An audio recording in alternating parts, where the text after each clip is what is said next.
Ajantsika treo aloha ny akon'ny Noely iverenantsika zay rehefa avy eo fa sokatra miisa 7,700 no entina teratany sinoa saika hiazo any Chine no tratehaky ny polisy misahana ny fiarovana ny sistany tamin'ny andron'ny omaly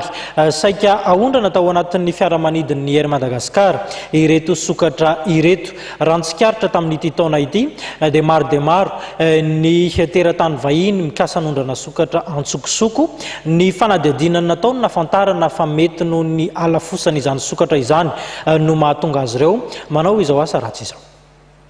Teratany sinoa iray 13 taona no nikasa nitondra sokatra miisa 7,700 hiazo any Chine omaly. Na de andro fety aza moa ny andron'ny omaly 12 Desambra dia tsy nataony avy eo anivon'ny polisy misahana ny fiarovana ny sistany ambaninjavatra ny asa izay antsoroan'izy ireo ka nanatrarana ireo sokatra tanaty valizy 4 ireo.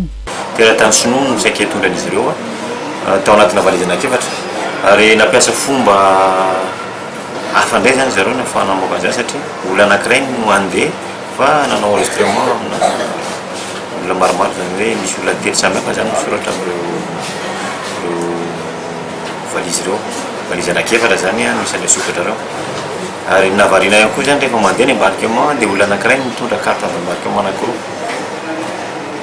zany efa tena miova tsikelikely zany le fomba ahafahana mba tsy ahafahana hoe ahafantarana azy ireo ary efa natonga ny antony zany taorinan'izay rehefa nanaty avion mihitsy ary olona fa débarqué satria somary efa nampiasa fomba tena tsy ahafantarana azy eto koa zany isan'ny tsara ahafantarana koa ny eritreritry zareo hoe fety ny andro dia marefo ny fanaramaso ty fefitra moa zany zareo satria plus fety ny andro zay mitra mipetraka ny fanamafisana ary efa napetraka ihany koa hoe ao anatin'ny resaka trafic ity dia misy dispositif permanoir tsara ina tsikelikely mba hirovana andreo fananantsika ankapobeny na ny resaka mananareto zao zany na resaka hoe renakivony tany. Lafo dia lafo moa ny vidin'ireo sokatra ireo eo amin'ny tsena iraisam-pirenena. Vidiny reto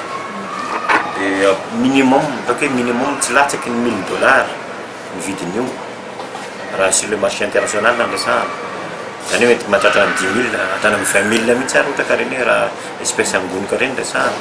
eto amintsika nefa izy tsika samy miara-mahita ohatriny na vidiny izy eto ny fampiasana zareo azy na izy io mety hoe rehefa manana vertu izy hoe tiany zareo miopan'io mitondra karazana fahasoavana be be sy ny karazana fa misy ihany koa ny mihinana ny reto zavatra reto sinoa mifantatsika tamin'ity taona ity dia nahatratra R904 ireo sokatra saika navoaka antsokosoko no tratra ary teratany sinoa ny ankamaroan'ireo voakasika ao anatin'izany hatoka 5 ireo nahiditra ponja dia teratany sinoa ny 4 ary Egyptianina kosa ny iray.